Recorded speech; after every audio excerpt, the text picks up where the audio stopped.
Welcome to the Human Capital Innovations Podcast, your go-to source for personal, professional, and organizational growth and development. We hope you tune in often for all things people management, organizational development and change, organizational leadership, and social impact related. Maximize your personal and organizational potential with Human Capital Innovations Podcast.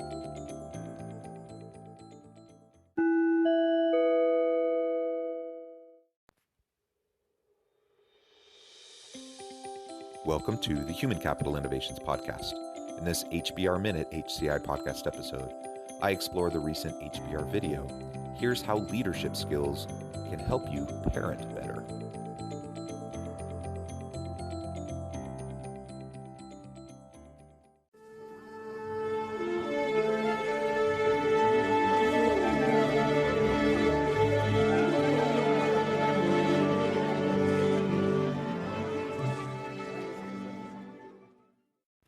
Welcome back to the Human Capital Innovations Podcast. It's great to be with you again today for this HBR Minute HCI podcast episode. Today I'll be exploring the recent HBR video, Here's How Leadership Skills Can Help You Parent Better. People know that good leadership includes clarifying your values, talking to stakeholders, and sharing a vision. All of that also makes a great parent, and there's no reason to leave it in the workplace, says Stuart Friedman and Alyssa Westring, co-authors of Parents Who Lead. Thanks for joining me, and I'll catch you on the flip side of this first clip. You know, nobody wants to see themselves as the parent that is just nitpicking and totally obsessed with logistics and keeping track of everything. That's not why we had kids, right? We didn't have kids to annoy them all day. People know what good leadership looks like. It's clarifying your values. It's having conversations with stakeholders about what's important. It's having a vision. All of that stuff makes a great parent. And there's no reason to leave it in the workplace. We're trained to be good leaders at work because everybody talks about that. And then we go home and we act like these annoying micromanagers that we would never want to work for, bossing our kids and telling them, you have to do this, you have to do this, you're not doing this right. It's kind of akin to command and control management. Just do what I say and don't question me. That's how a lot of parents treat their kids. We know that our bosses wouldn't act like that. We wouldn't want our bosses to act like that. We know now, in the modern era, that that's not the best leadership model for most situations. You gain a lot more engagement and better results as a leader in the workplace when you help people understand why we're doing what we're doing together, values and vision, and then you hear from your people as to what it is that they want to contribute and what they need to be able to do that well. In other words, you ask and you listen. So I don't know about you, but as I was listening to this opening clip, the entire time I'm thinking, they're right. These are the types of characteristics we want to see in good leadership at work. And they're right that, yes, these are the same types of principles that can lead to good parenting. Though I'm not quite sure that I'm as ready as they are to say that it's a given that this is the way it happens at work. In fact, I think we all know that so many leaders in the workplace use command and control models, and they try to assert their authority over other people and get compliance rather than commitment, and they're not very good at sharing their values and their vision and so on and so forth. So everything they said, absolutely, yes, it should be happening in the workforce with your leaders. You should be trying to lead that way, and that can transfer over into how we interact with our kids at home, especially as our kids get older. I think that's absolutely true, and that's something I've seen in my own family. You know, I think everyone who listens to this podcast knows by now that I've been married for 18 and a half years. I have 6 children, ages 7 to 17, and it's a fun adventure.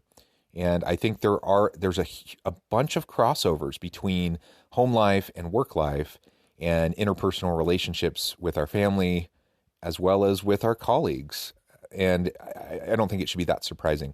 But let's not forget, and one thing I want you to consider as we're going through this episode and looking at all these different clips, I don't want you to forget that everything they're saying we should try to do as parents it means we actually do need to be doing those same things as leaders in organizations.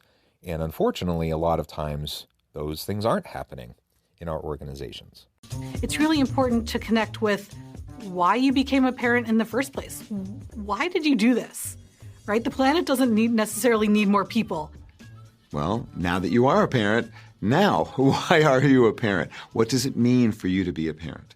How does being a parent affect who you are in your work life? How you see yourself in the world? How you see yourself in private? Connecting with those fundamentals of why you became a parent recenters you, because without that sort of mindset, you're still in that mode of micromanagement and logistics and coordination.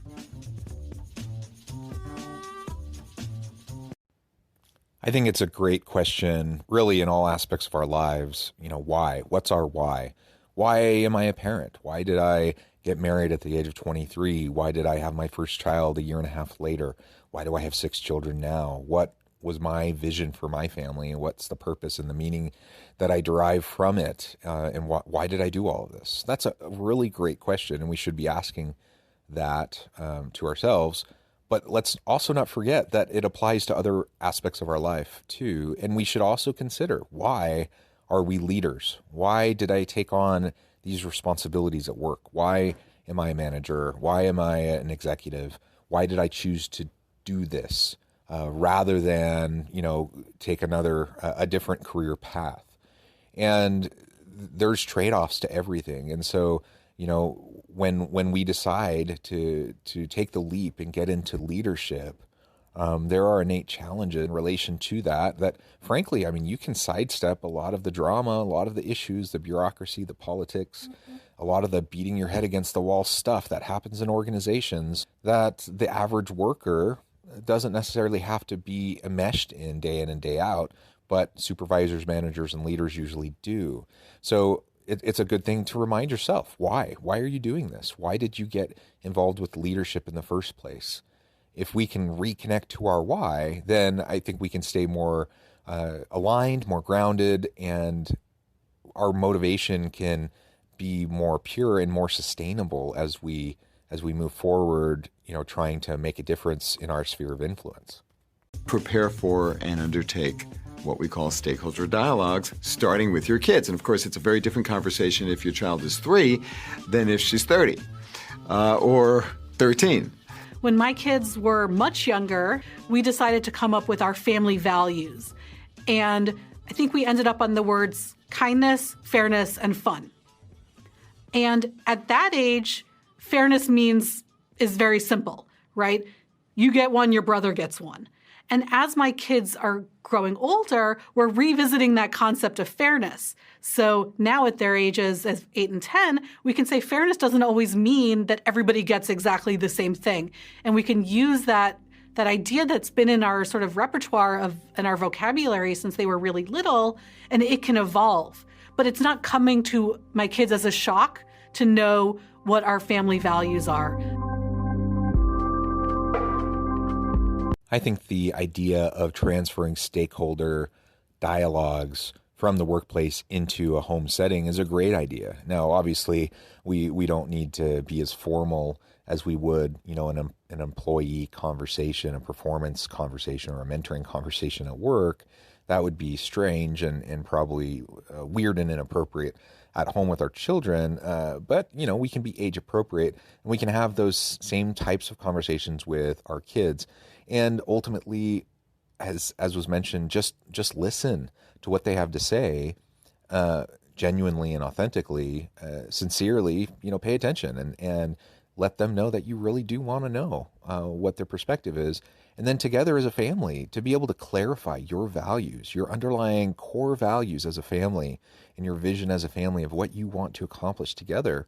That's powerful stuff. And it's exactly what we try to do in our teams and in the workplace.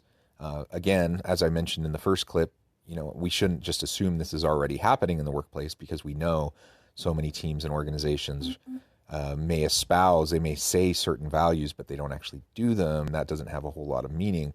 But let's remember that we need to do this in the workplace as well. But let's apply it at home. I think it's wholly appropriate for us to have those teaching moments and the wholesome time spent with our children where there's no agenda. I don't necessarily get anything in particular out of them, but I listen and I show that I care, and I show that I value my time with them, and together we can start to understand each other and our similar values. And as your kids get older and older, these conversations can be a little bit more formal, and you might even have more structured kinds of dialogues and mentoring and coaching, around career and school and things like that are going to be important to your children. Maybe you need to talk about financial literacy issues, or they need help buying their first car or setting up insurance, or whatever. All these types of things. These are teachable moments, and if we just listen to our kids, it can provide a really tremendous opportunity to expand our relationship, to develop trust, and ultimately to be someone that your kids will turn to when they have difficult times.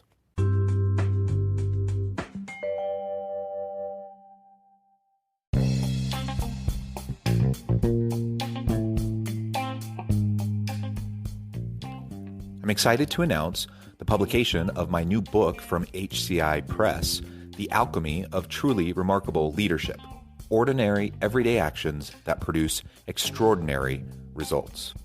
Consider how the nature of work has shifted over the past 50 years. With increased globalization, rapid technological advancement, and the shift in economic composition, the average job of today looks very different than the average job of 50 years ago. What will the jobs and organizations of tomorrow look like? Moreover, what does this all mean for organizational leaders?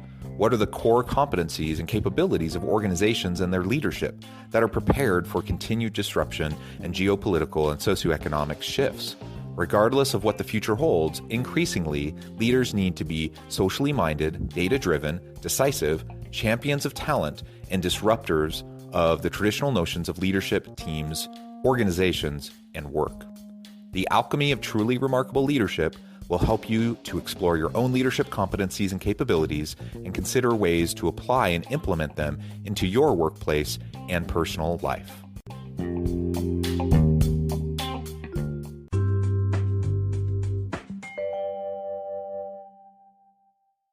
When you're asking kids what they need, it isn't about now they're the boss and you have to do whatever they want. What I need is more screen time and candy and pizza.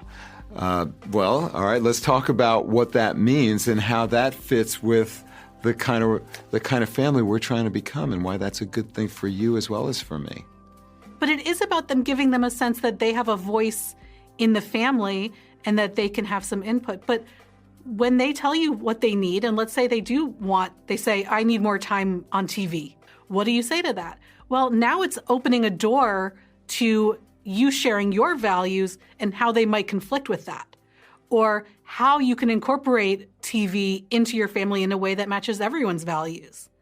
In my own family, we have time where we watch TV together and we find a show that all of us like, and we can bond over it and talk about Survivor as our show.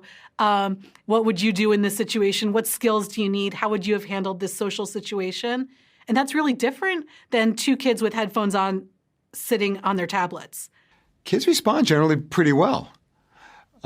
They want to be heard. They want to have a voice. They want to feel like they're a part of the future together, and that they have a sense of being appreciated for the ideas that they have and the needs that they have. Asking your children what they need can be quite the empowering conversation and open the door to lots of really great discussions around values and priorities. And let's not forget that what they are describing here, they are taking and applying from the workplace. So in an ideal situation, this is exactly what we're doing with our people, with our teams. We need to have regular check-ins, one-on-one opportunities with our team members so that they know that we care about them, and we need to ask them this question: what do you need? What do you need to learn? How do you want to develop? What matters to you and why? And ask that why question. And then that's an opportunity for you to explore their values, as compared to your values and the team's, the purpose of the team and what you're trying to accomplish. And ultimately, it can lead to better understanding. It doesn't mean that you're going to cave to everything that they want, and it doesn't mean that you're going to force everything you want onto them.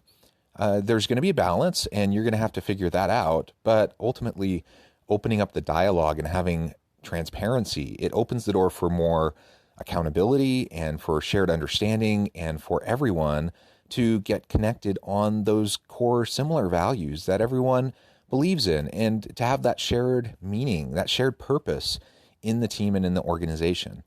That's what we should be doing at work. And it definitely can play out very well with our children if we can just have those sincere, genuine, open conversations with them. There's always a surprise because you discover that the way your kids see you is different than how you thought they see you. And you learn some new things about what they really need. We had one great family that we worked with. It was a single dad, and he asked his son, The boy was around 6. "What do you need from me? What do you want from me?" And he said, "I want you to teach me stuff. His son wanted to learn a new skill. I want to learn from you." And the dad was like, his mind was blown. And he was like, "Okay, what do you want to learn?" And the son said, "I want to learn to vacuum." That was a surprise.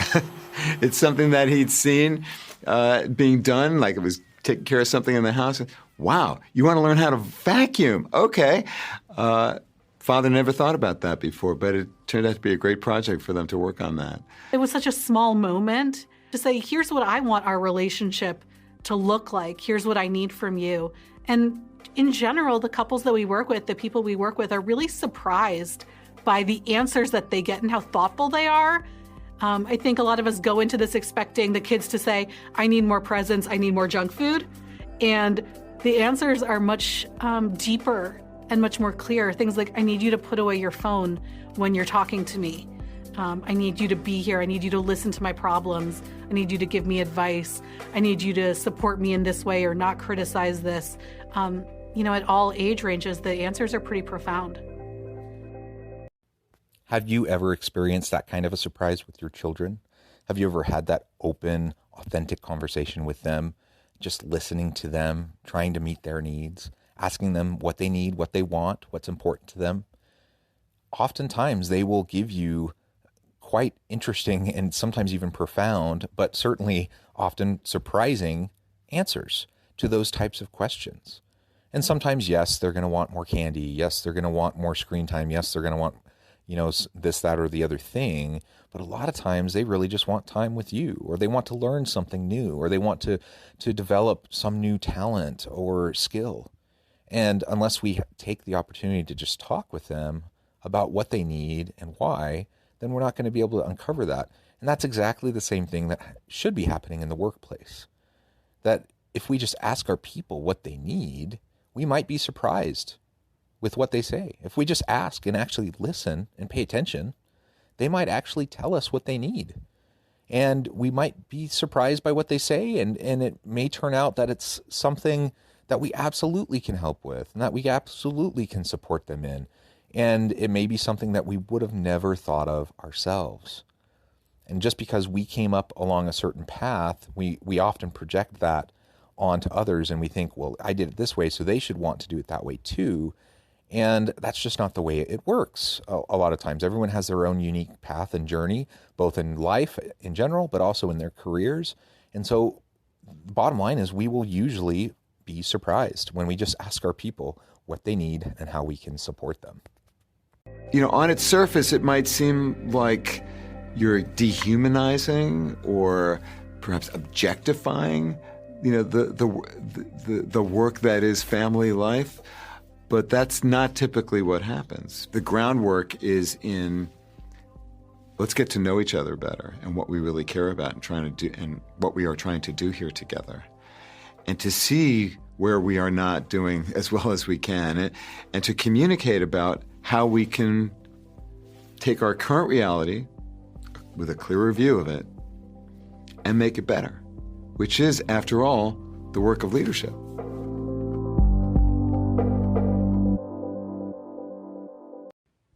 pretty much everything he says in this last clip could apply equally well to families or to workplace contexts. And I think it's just so important that we remember, whether it's in our personal family relationships, our friend group relationships, or it's with our coworkers and our boss and our subordinates at work, that we always remember the importance of treating people with dignity and respect and helping them to feel heard, helping them to feel listened to, and that they have a chance to contribute and share their insights, their input into what is valued, what is important.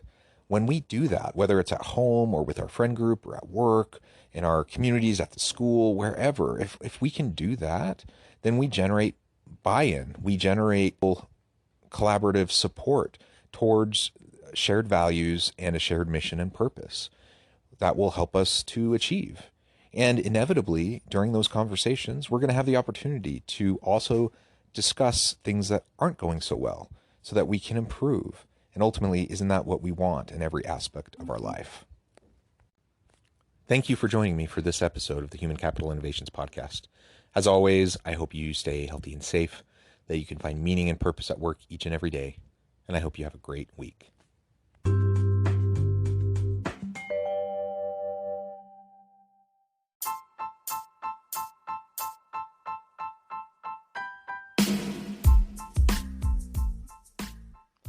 We are excited about the launch of HCI's new magazine, Human Capital Leadership. Human Capital Leadership is a free, interactive e-magazine designed to help individuals, leaders, and organizations find innovative approaches to maximize their human capital potential. We will be publishing issues quarterly in August, November, February, and May. Check out the first issue and let us know what you think.